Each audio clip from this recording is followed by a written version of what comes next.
Salvador yung inextrahan ko, tapos ang ka-eksena dun si Ella Cruz yung batang mga Salvador. Parang gano'n, tapos runner lang ako doon.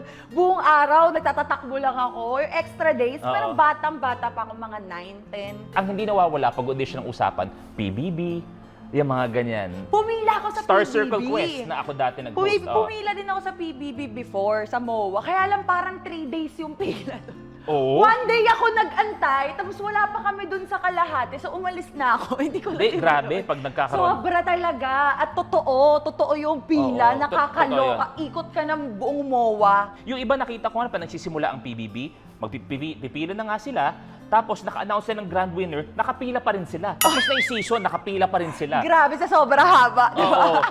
Everyone knows Zainab. Lahat nakikita ko na nangyari sa buhay mo. Pero paano nagsimula lahat ng to? Hindi for ko you? nga din parang alam niyo yun, alam niyo yung sa Facebook na uso yung parang yung mga